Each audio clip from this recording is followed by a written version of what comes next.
by nightfall, then by the dawn. If you believe, all hope is gone. Before your 30 days are through, as you count down from each new dawn, then there's no chance for you. I'm here with Alannah, who thankfully, as we already discussed prior to hitting record, does not have 100 or so people in her house, but she has been playing Pikmin 1 and 2 for the first time, which is about having 100 carrot people wandering around behind you. Alannah, so nice to have you on the show. Tell us, what has your experience been like with Pikmin 1 and 2? Hi, Jonathan. Thank you for that introduction. Yeah, and I gotta say, as the last I checked, I didn't have 100 people in my house, but I can't say that with 100% certainty. There's no number counter like there is in Pikmin to obsess over. And obsess over making sure that number never drops. Pikmin Yes. is such a game about not ever feeling okay with any loss. At least that's my sense. But tell me about what your sense of it has been. So it's not my first experience with the Pikmin franchise. It's my first experience beating these games because I did own them for the GameCube when I was a small anxious child. And I think that anxiety drove me away from being able to enjoy Pikmin when I was younger. I don't think I quite understood it. But after playing like the Pikmin 4 demo and just with all the general hype around the Pikmin community, I said, screw it. I want to go back and replay these games from my childhood and see what the hype is about. And I absolutely fell in love with them. And you know, you said it's a game about, you know, avoiding loss.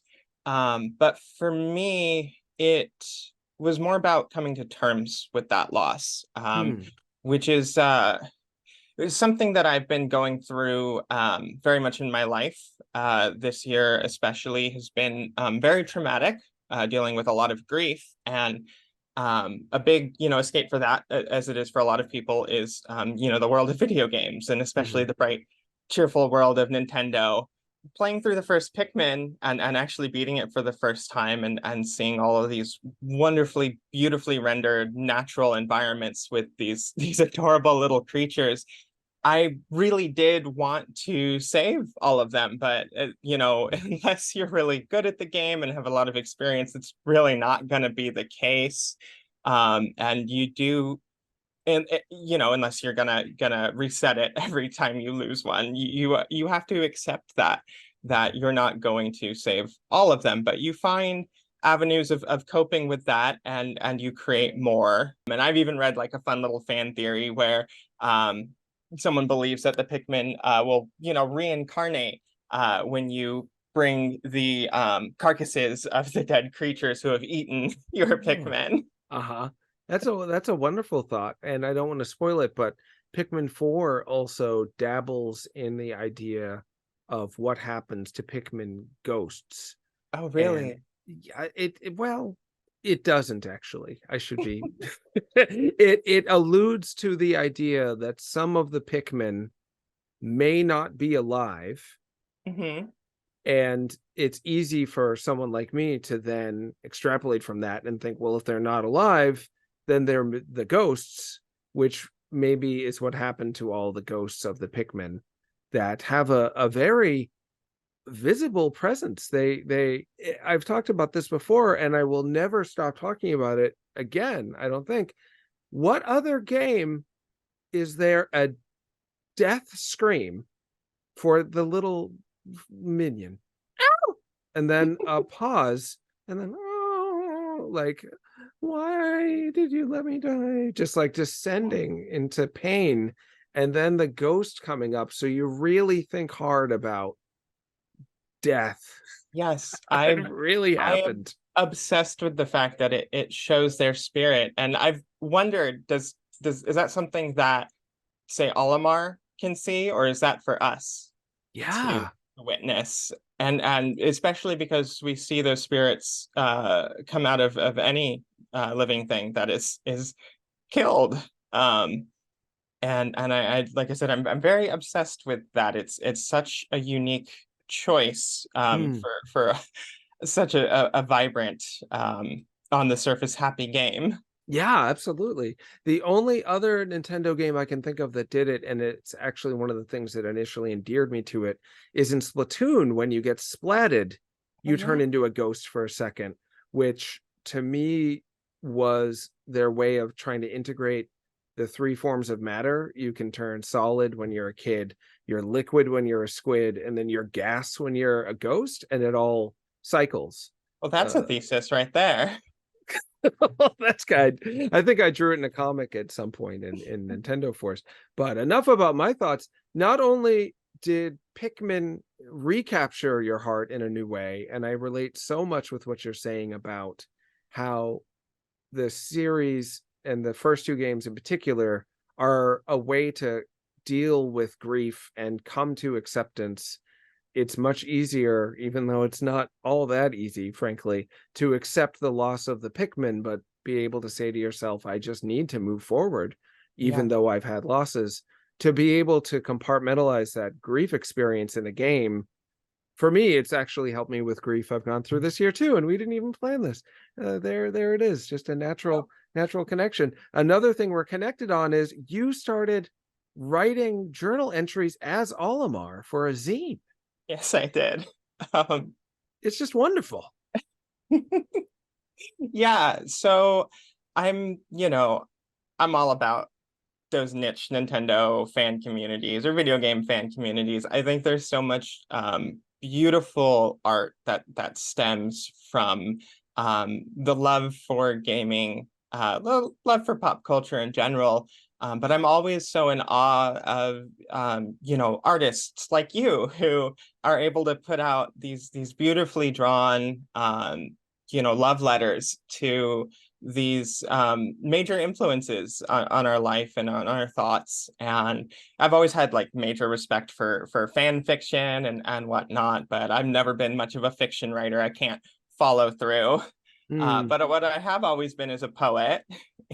And for some strange reason, I never kind of connected the two until I started playing Pikmin. And like I said, fell in love with just this beautifully rendered natural environment that you get to play in with these creatures that really feel so alive, that are just existing. They're not there to be obstacles for you. They're just there living their natural lives and their natural food chain. And just to get to explore that world and see it from such a unique perspective on the ground, even if it is quote unquote our world at some point, it really inspired me poetically, because as a poet, I'm not always inspired, but I am always looking for inspiration. Hmm. Um, and you never want to be cliche. So it just kind of hit me one day. Well, I bet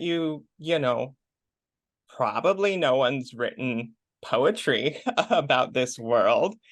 And so I decided that would be a really fun little writing exercise. So I sat down and out came a couple little poems here and there, and I was like, well, this is fun. I don't know who's going to appreciate this. Maybe my wife, if I sit her down and read them to her. But outside of that, like, it's just a fun exercise for me. So I focused on writing pastiches of some romantic poetry and trying out some forms I've never tried before, like a triolet, some kind of sonnet. I can't remember the name, but it's been really fun exploring this world through the lens of Olimar, who is such an intellectual. When you read those logs or the Piclopedia, and you read what Olimar writes, he's very enamored with the natural world and the way that it works, not just the Pikmin, but all of the creatures, and the way that they interact. And he's so fascinated by it, and it makes you wonder how he ended up just working as for a shipping company. And you got to think he's got to have an outlet, and he loves the science, but what is his art? And I just felt this kinship with him having sort of a poetic soul. And I wanted to express that. So, kind of channeled him as best as I could. He's going to use some big words and gonna want to write like the great poets of the 1800s. He just might. He, as you said so eloquently, is all of these contradictions. He's presumably a bored trucker, basically. He's a space Yeah. trucker. And he's also someone who has this fascination with things that have no practical purpose to him. Like he doesn't need to sit and think about this natural world he's in when he's dying on the planet, but he's such a nerd for Pikmin and invites us to nerd out over Pikmin too, and just think about them more than they invite us to, really. As I think many poets will end up getting in a relationship with the topic in their efforts to sum it up with brevity and something evocative, something that will bring out feeling without, I mean, my definition of poetry, and tell me if I'm right about this, is it's someone who always limits themselves to some degree on word count. If you're just going to write a 1,000-word essay on something, it's probably not technically a poem. But if you're going to try to limit yourself to make the most out of every word and not use 1,000 words necessarily, it's probably poetry what you're doing. Oh, I'm finding all these parallels now. And then and Olimar has just a little bit of time. He's got a little time every day, and he's got an overall amount of days he can play before you just straight up die. And there's something about poetry that always makes me think about morbidness. I've never read a poem as an adult where I didn't think this person's sort of thinking about how they're going to die too. So yeah, a lot in there. That's hard to argue with. And to circle back to your definition of poetry, I just want to say I don't gatekeep poetry. If I can't tell you what it is or what it isn't. Mhm. I've always considered it to be like what do they say about pornography? You know it when you see it. That's right. And I'm sure that there's a 1,000-word epic out there to prove you wrong, but I'm sure there's also plenty of 1,000-word essays to prove you right. As far as the poetry in gameplay with Pikmin, I agree with you, and specifically with Pikmin 1 over Pikmin 2, because Pikmin 2 has the caves and kind of reevaluates the time limit and all of that. But in Pikmin 1, you are allotted a certain amount of time, and with a poem, yeah, it's typically a certain amount of space, and it is words on a page, but it's also the space that's left over. A lot of poems use enjambment where words will appear at different parts of the line. There's blank space, there's white space, and as you play through Pikmin, the first one specifically, you're dealing with time and how to space out your tasks. And sometimes you end up not being able to do anything at the end of the day. You've done quite a few things, but you don't have enough time left, or you've, used up time doing something that maybe wasn't as important. So it's all about kind of not just placement, as in poetry with the words, but what you're actually doing, and in poetry what you're actually saying. And what's fascinating is that in just a 13-minute chunk or on one page, you can have a million different Pikmin players or a million different poets, and they're all going to come up with something different. So interesting. The limitations invite and maybe even force the need to do things in an individualized way, because when Individual you're like, and creative. yeah, that's right, has your 18 page, if I remember correctly, I book don't think of, it's that long, but I think I wrote 12 poems. I could have sworn, why am I dreaming of the number 18 with introduction and cover, maybe? Did it get to 18? Oh yes, yeah, 18 total. I With wasn't wrong. What a you weren't relief. wrong, no. What 12 poems. a rare feeling to not be wrong. So 12 poems, 18 pages. Has anyone in the Pikmin community seen it yet, as far as you know? No. You got to get it out there. Jonathan, I have no community or following online really. I mean, technically I shared it with a small Discord that I'm in and got some positive feedback. But I don't really use Twitter. I came back to Twitter so I could reach out to you. That's been wonderful. Going back to Twitter, the other part of that has not. So I gotta balance that out. I mean, I've been listening to you on podcasts for I think a couple of years now. And I like I said, I made this thing as a fun exercise for myself, but by the end of it, I realized this is something that I'm proud of, and I think that people could enjoy. And I'm put it together in a zine because I'm into book design and thought it'd be really fun to have this whole complete package. And sharing it with you, I wasn't entirely sure what was going to happen. I was hoping maybe you could just plop it out there, share the link, but then you invited me on the show.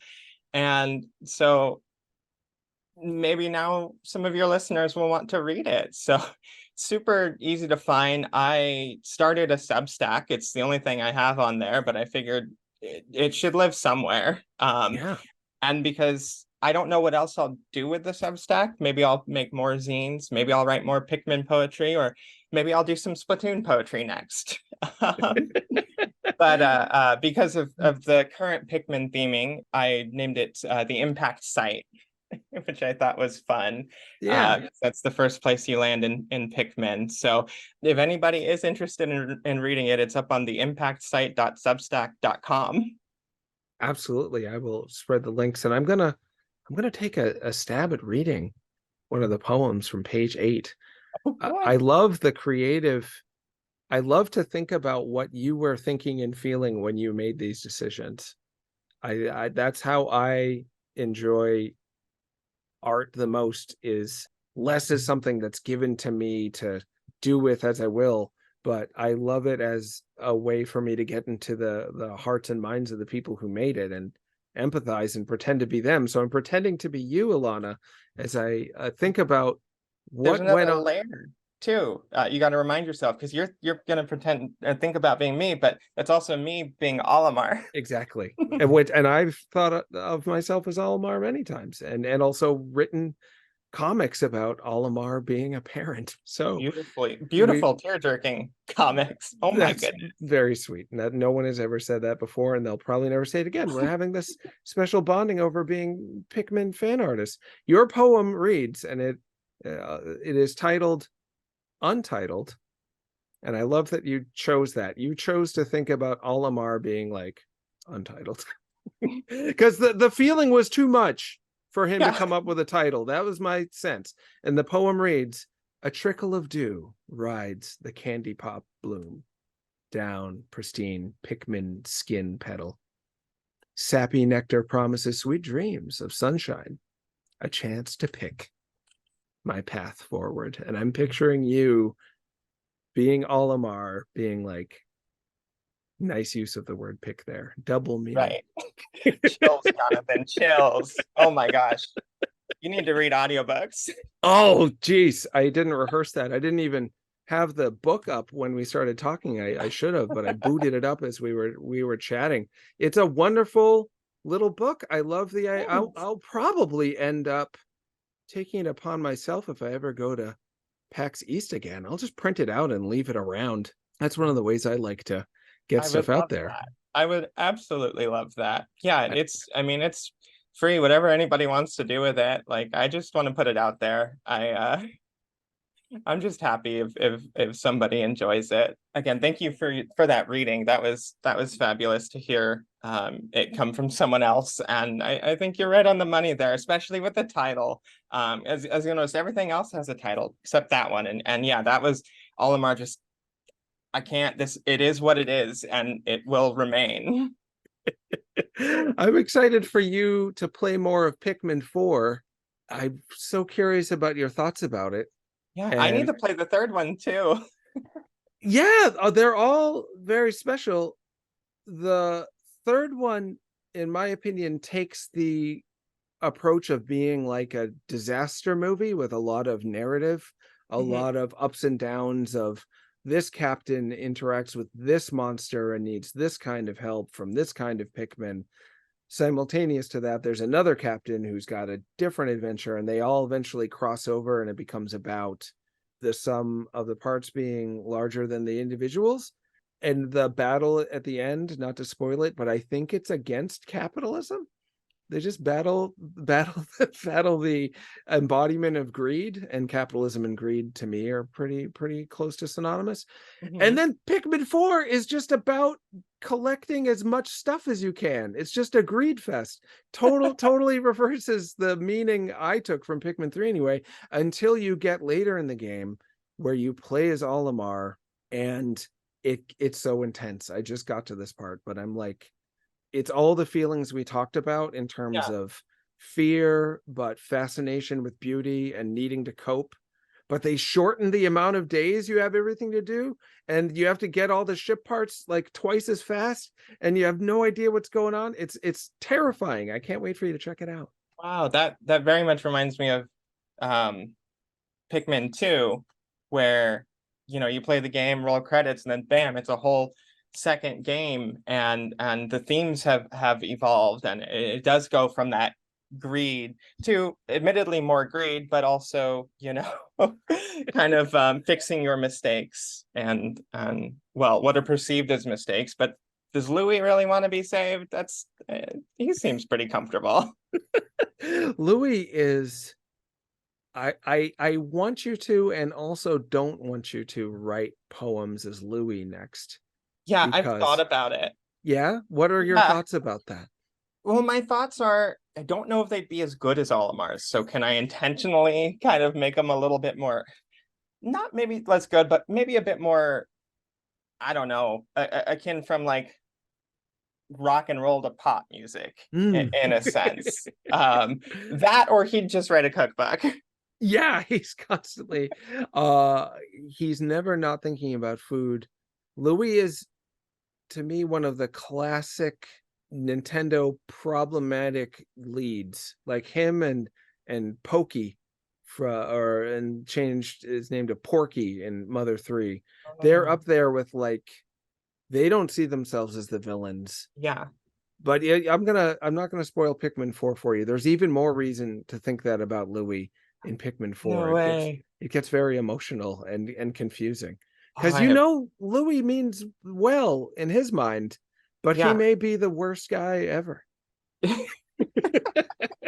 His grandma tried. His grandma really tried.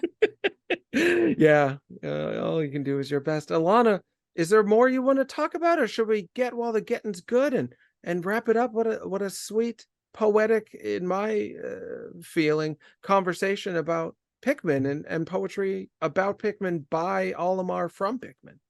Oh, Jonathan, it's been a pleasure talking with you. I have been so excited to meet you.